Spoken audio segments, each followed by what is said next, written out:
Chapter 3.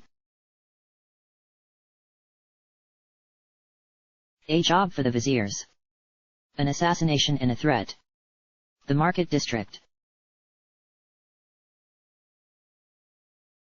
Princess, it is an honor, and a pleasure, I am sure.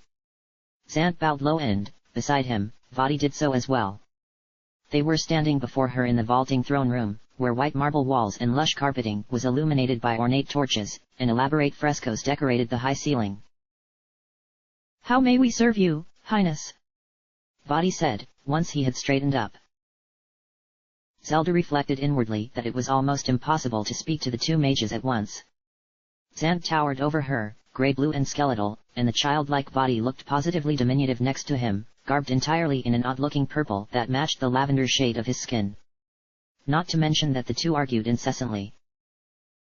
Still, there was an odd similarity between them. She figured that it was likely the burning yellow eyes the two shared. I need you to find somebody for me, Zelda said. Vadi frowned. Easier said than done, I am afraid. I don't mean to offend, Zant shrugged his shoulders in a gesture of helplessness, but we are just two mages, Your Highness. Wouldn't such a task be better suited to your knights? Russell, perhaps, would be much better at organizing a search of the city, or... Ganondorf has found the bearer of courage, Zelda interrupted him. Zant stopped, and then smiled. Well, then, that certainly is a job for us. Are you sure? Vadi asked. It's been so long, why would he show up now? That is what I'd like to know. I want you two to go and find him. Be sure that you aren't seen, especially by Ganondorf. When you are absolutely sure that you've found the bearer of courage, return to me. Do not kill anybody or do anything that would make Ganondorf think you have been watching him. Is that understood? Zant scowled. If I may, Princess, I think. We know what you think, Vadi interrupted him. You heard the princess. We are not to kill anybody. Your revenge can wait. It has waited long enough already. And it can wait a while more. Zelda saw the two out of the massive double doors that served as the entrance to the throne room. You heard what I said. Go and find him or her, do not let Ganondorf know you have been watching him, do not kill anybody. The two mages nodded and bowed, Zant fuming silently, and then disappeared down the corridor. Zelda waited until they had gone, and then turned to the two guards stationed outside the throne room. Your Highness. At ease, the guards on either side of the polished wooden doors relaxed. Can you please find Russell for me? I need to speak with him. Certainly. One of the men hurried away, while the other stayed and shuffled about from foot to foot awkwardly, tapping his spear against the floor. Zelda noted with amusement that although his hair was white, he might have been a child in front of an adult he did not know. Presently, the first guard returned, followed by Russell, the commandant of the Royal Knights. Despite the fact that it was early morning, he was already dressed in full uniform, looking every but the commandant in gleaming armor and a luxurious purple cape. He bowed smartly, and then smiled. Zelda. Russell. She smiled back at him.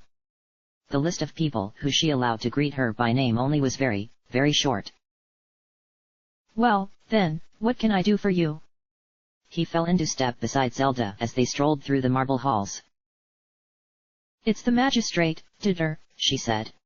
He has some concerns about the safety of city officials when they leave the castle, and he had wanted to speak with you about increasing the guard in the upper levels. Russell sighed. We've been over this. I need to have men in the lower quarters, and there aren't enough as it is. Do you know what things are like down there? It's madness. We're forced to make examples of lawbreakers just so that the rest of the population will stay in line. Just this week, in the market district we had to. I'm aware of that, she waved her hand to cut him off, and I made sure that Dotur was aware of it as well. But you have to agree, almost nowhere in the city is safe for us anymore. Russell nodded grimly. The Gerudo, he said. The murders last week have only got him panicking more. He's certain that he will be next, and the worst part is that he has good reason to worry. So what would you have me do? I can't possibly spare any more men. Zelda stopped, and her eyes darted quickly in every direction to make sure nobody was eavesdropping. Lie, she said. Russell raised an eyebrow. Just tell him that you'll be increasing the guard in the upper tiers. He won't notice, he hardly ever goes outside anyways, and when he does I very much doubt he pays any attention to your soldiers. Oh, but make sure to act upset about it, I want him to think I'm ordering you to do it. The commandant chuckled. Such reprehensible behavior, and from a princess. Very well, shall we go break the good news to him now? I don't see why not. They strode through the gleaming corridors, guards at their posts unsure whether to salute Russell or bow to Zelda as they passed. The metal clack of his greaves against the tiles contrasted sharply with the silent whisper of her ornate dress. She knocked delicately at the magistrate's door. Magistrate Dotur? It's the princess. I've come to speak with you about increasing the guard as you requested. A few moments passed. There was no answer. She knocked again. Magistrate? Are you in?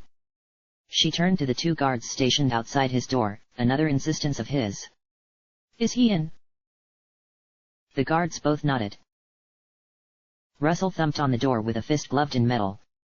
Magistrate, the princess is waiting. Open this door. There was a moment of interminable silence. Russell and Zelda looked at each other. Hellfire, Russell swore. He raised one foot and kicked, sharply, right at the door's lock. It splintered after on blow, and the second kick flung the door wide open. Zelda, Russell, and the two guards rushed inside. It would seem, said Russell after a while, that the magistrate's concerns for his safety were entirely justified. Dear gods, Zelda said softly. The curtains on all the windows were drawn, so that the rooms were swathed in darkness. In the center of the magistrate's apartment there was a pool of blood on the floor, slowly dripping down from what was hanging above it. Magistrate Dotur was hanging from the ceiling, spinning slowly on the rope that suspended him. His shirt had been stripped off him and used to gag his mouth so that he could not make a sound. The rope was tied in a complicated series of knots and traced tight patterns all over the exposed parts of his body, up and down his torso, along his arms and hands, and around his neck and face. The entire length of the rope was covered in jagged pieces of broken metal and glass. Dotur had been stabbed 1,000 times over and had died, slowly, and in agony. Zelda could see the deep gashes along his body where he had struggled in futility against his bonds. Russell swore again sharply. Damn! Damn! Search the castle! Every inch of it! We could all be in danger! Princess, you have to! Zelda raised her hand, and Dotur was cut down in a flash of golden light. Instead of hitting the ground, however, he floated gently in midair. Zelda closed his eyes. I will attend to our late magistrate, Commandant. But, it isn't safe, they could still be nearby. I will ensure that proper respects are paid. Please, conduct your search. I will be perfectly safe. Zelda. That is an order, Commandant. Russell hesitated, and for a moment she was sure he would protest further. But relented. You too. With me. Gods have mercy on this monster if we catch him. Zelda worked her magic on what was left of Dotur. His wounds stitched closed, and the jagged rope dissolved into thin air.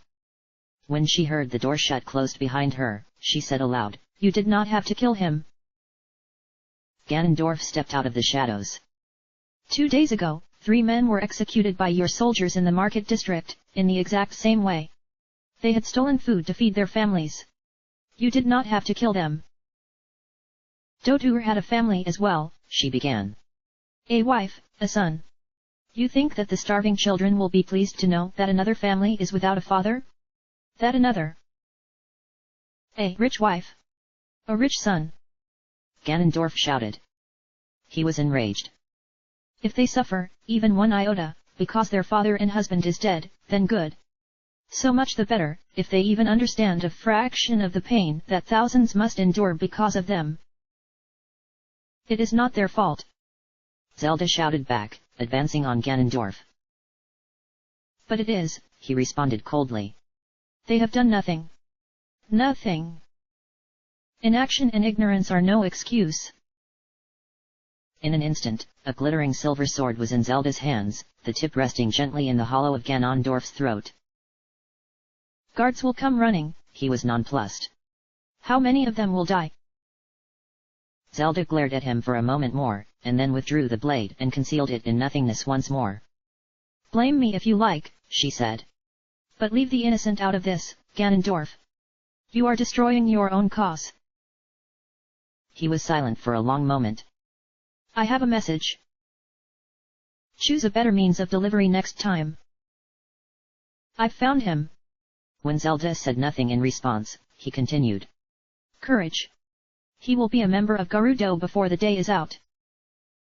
If you're the only one speaking to him, I don't doubt it, she said dryly.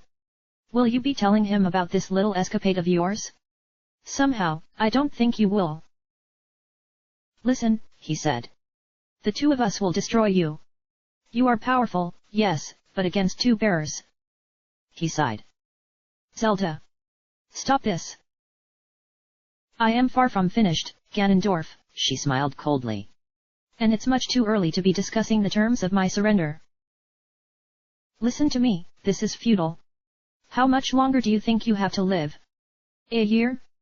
Half a year? We will be coming for you, but you can change that if you just. I will be alive long after you lie forgotten in a nameless grave. He started backing into the shadows again. When you are dead, he began melting into the darkness, I will raise your broken body up on the highest tower, and the people will know that the darkness has passed at last. Until that day comes, Ganondorf, she laughed humorlessly, go on and continue using that darkness to hide your own evil. And fear the day when at last people realize just how black your heart really is. He was gone. Zelda clenched her fist. The insignia on the back of her hand glowed. A lamp shattered. She sighed. How did this happen? She said quietly. Name a thing. Anything. You can buy it or sell it here. Midna floated along a few feet in front of Link, cheerfully pointing out the key features of the market district to him. Just about everything you could ever want is somewhere here in the market district, and it's also just about the only place in the entire city where the upper classes willingly mingle with the lower classes. It's pretty impressive, he agreed. Out of the corner of his eye, he saw a pickpocket earn a day's wages. Right, she snapped her fingers, and a shining spear appeared out of nowhere. I gotta go hawk these pointed sticks real quick, you stay out of trouble. Go look around or something. Be back in 5. She had barely floated away before someone shouted, Hey there! You! In the green!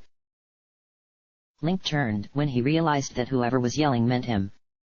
At first he thought that Navi had followed him, but as the fairy floated closer, he could see that she was somebody else. What the hell are you wearing? She jabbed at his hat. A hat? No, no, no. A hat is created with the explicit intention of being a piece of clothing. She flicked the floppy green end of his cap over his eyes. This is like a burlap sack that's had green paint spilled on it. I like this hat. Well, I don't. And speaking for the females in general, they won't like it either. Now, what you need is something with a little more style. She punctuated the word style with a sort of fancy pirouette around his head. Style. Link repeated. Style, she affirmed, buzzing around his head again. Tell you what, come with me. I just got these very dressy shirts in, absolutely beautiful, fairy made. For a handsome guy like you. 100 rupees each. 100 rupees? That sounds like a lot. The fairy was leading him through the crowd of people and over to a makeshift stall, piled high with colorful clothing and manned by a very worried-looking fairy that glowed a deep purple. Hey sis, he said when he saw them, don't leave me alone manning this stall, that's like asking for. How about this? She fluttered over to a smart-looking something with pinstripes. All the rage in the upper levels these days. And did I mention fairy maid? 100 rupees is a small price to pay for the love and respect of your peers. Link picked up the article of clothing, and rustled through a few more. But it is a lot to pay for a shirt. A lot? Let me tell you, this is a bargain. You will never get better than Fairy Maid, there is magic sewn into every stitch, it is so comfortable you'll feel like you're naked, the ladies will just go, herk. This last enunciation was not the fairy explaining just what the ladies would do, but rather was the direct result of Midna snatching the fairy out of the air. You do not con Garuto. Midna punctuated each word with a shake of her fist, waving the fairy around in the air sharply and sending magical sparks flying everywhere. The fairy shouted back in between shakes. Whoa! Hey Midna, ha. Didn't know the kid, Hooch, was with you. Iagwa. Stop shaking me. Oh geez. Midna released her grip and the fairy took to the air again, fluttering about rather shakily before getting her bearings. I mean, look at his face. That is a cannibal face. A pigeon. Can you blame me? Midna rolled her eyes. Link, take note. There are 100 million ways to separate a man and his money, and Tattle knows every single one of them. Thank you, said Tattle, bowing. Tail, shouldn't you be keeping her under control? Midna asked. The purple fairy chuckled nervously. Link realized that it was a male. Well, I tried to make sure she didn't charge too much. Where'd you get the shirts? Midna asked. Seeing as how all of us with one notable exception know that Fairy Maid is a steaming pile. Tattle sat down on the top of Midna's hat. Jacked M, of course. Midna frowned. Not from anyone I know, I hope. Relax, I know how you are. We got them from those warehouses further up the river. I paid Linebeck to run that boat of his up there last night, we shifted them right out off the loading dock. I got crates of Fairy Maid shirts coming out of my ass. You did this at night? Midna marveled. How much did you have to pay that idiot? Tattle sighed. More than I care to recall. Linebeck won't risk his neck for anything less than a king's ransom, but for the right price, he'll do anything. You didn't run into any trouble? Tattle laughed. The Nameless? No, it was quiet all night, thank the gods. Didn't stop Linebeck nearly bailing on us, though. But I figured, maybe it was something to do with the water. Link wondered what the Nameless was, but then realized she was talking about the beast that had attacked him. No trouble with Nameless, Midna elbowed Link in the ribs, only a little harder than was necessary. Wonder why that was? Maybe something to do with us. Tattle's eyes widened, she leapt a few feet in the air and produced an odd dinging noise. Don't tell me, you saw it. The Twilight chuckled self-servingly. Well, old Link here was new in town, had a little run-in. Ganondorf and us lot just so happened to be over at Telma's place, heard something was going on. Get this, Ganondorf hustles us all out there, we fought the goddamn thing to save this kid's ass. Tattle was apoplectic with shock and even the sulking tail had perked up and was listening. Unable to decide who to yell at, Tattle shot furiously back and forth between Midna and Link before eventually seizing Link's face and pulling on it. Fall in a well and die. It took Link a little while to work out that Tattle had made up this expression to convey the enormity of her surprise. Is this for real? You guys fought the Nameless. Hey, this is nice material. Link and Tattle turned to see Midna examining the piles of clothing stacked up on the stall. The fairy immediately switched back into money-making mode. You like? I've got stuff in all sizes, I'm sure I've got something nice in your size, you could do with a change, you're always wearing that black thingy. 20. Tattle blinked. Okay, listen, we were saying 100 for Fairy Maid, I know, but they're actually worth nearly that. At the boutiques in the upper levels these'll run you 70, 80 rupees, even down here you won't find them for less than 50. So let's be realistic, Midna. 50. Midna made a big show of considering the offer, stroking her chin thoughtfully. 30 apiece, or I'll let slip exactly where you pulled Fairy Maid out of. Tattle sagged in midair.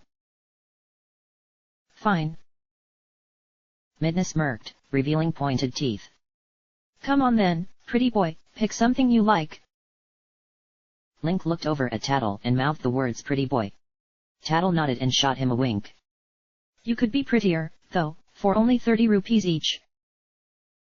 Half an hour later, Midna and Link bade farewell to Tattle and Tail with several new clothing purchases. Link figured she must have made a tidy profit selling the weapons Ganondorf had given her, because Midna next hauled him over to an outdoor patio and bar near the edges of the enormous market. Drink this. She slammed what appeared to be a frosty mug of milk down on the bar in front of him. What is it? He asked. Just milk. The bartender slapped him. Several patrons gasped. Ruefully Link reflected that this was the second time in under a day he had been slapped by a woman he had just met. Just milk. The red-headed woman tending bar repeated his words incredulously. Just milk. Well, what is it? Drink it. Tentatively he took a sip.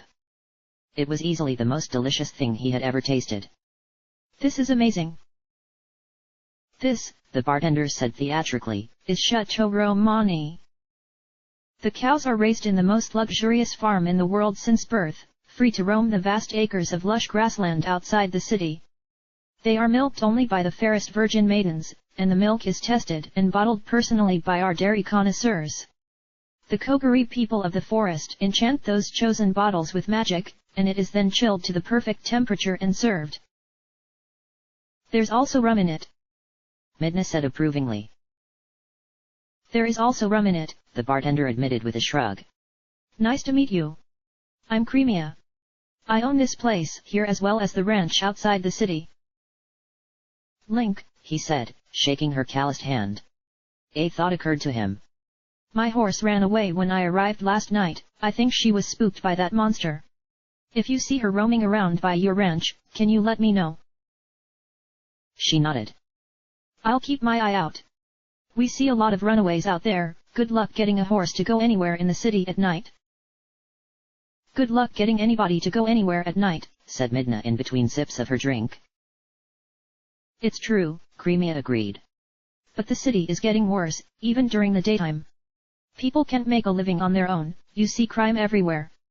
I used to bring my little sister into Hyrule with me, but now I'm afraid to do that. You seem to be doing pretty well for yourself, Link noted. Aren't you afraid? What, with chivalrous types like you on these streets protecting me? Creamia smiled.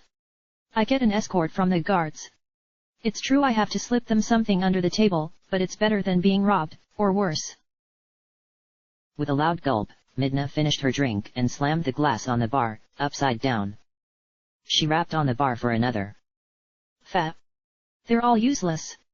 Only in it for the money. Which I happen to have, Creamia said with a nonchalant shrug, pouring Midna another Chateau Romani. Look, I know how you are about all this, and I'm not disagreeing with you. It's just none of my business, that's all. No, Midna waved a dismissive hand, and then grabbed her second drink. You're just trying to earn a living. I understand. Link watched the crowds bustle by for a while and sipped. Do you make a lot of money here? You kidding? Creamia laughed. Do you know how much I go through in a day with a place right at the edge of the market district? You guys LL probably hate me for this, but if I wanted to, I could live right up there, maybe only a little bit down from the royal complex itself. Then why don't you? Link asked. Too cold, she gave a mock shiver. Both the people and the temperature. Things are different up there. No, give me my ranch where I can see the stars at night, and my bar where I can talk to people who actually listen, and I'm happy.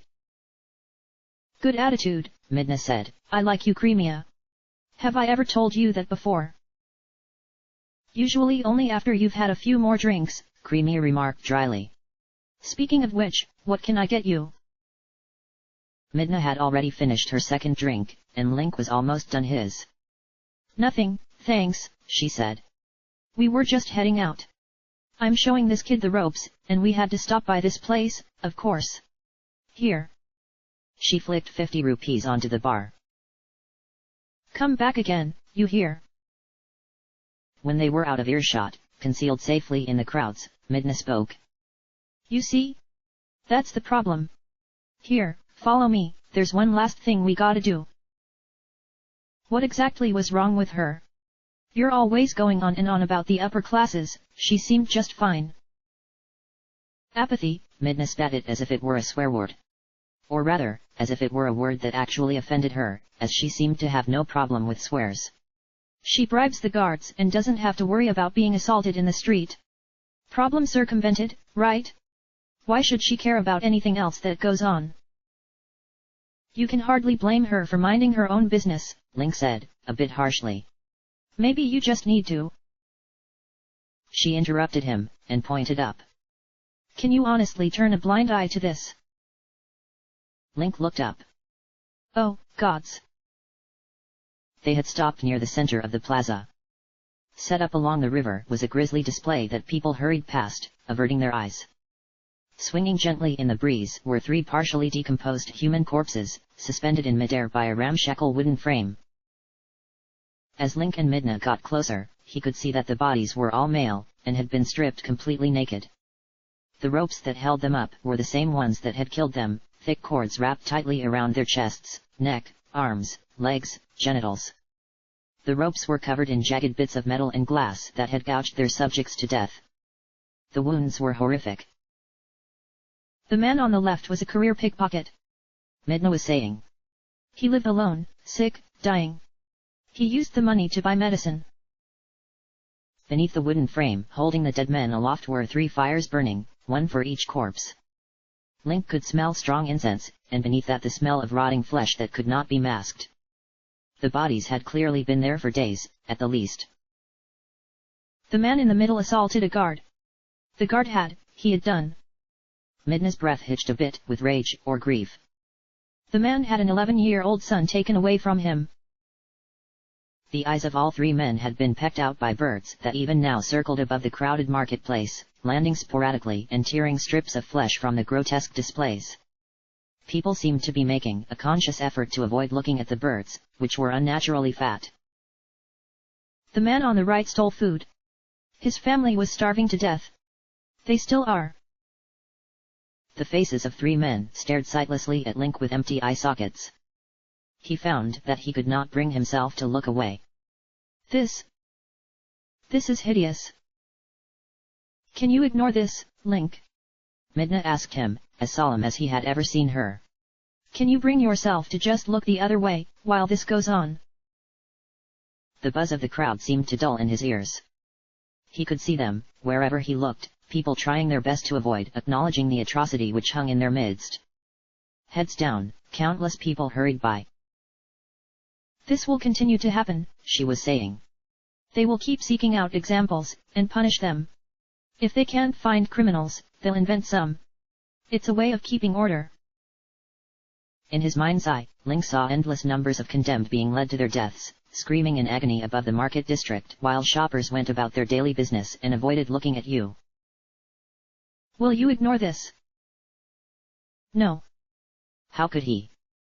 How could they? You can help us. You can change Hyrule. For the people. Let's go, he said.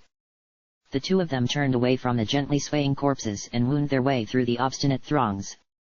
Before long, the sky was lost to them once more beneath the endless height of the city. Chapter end.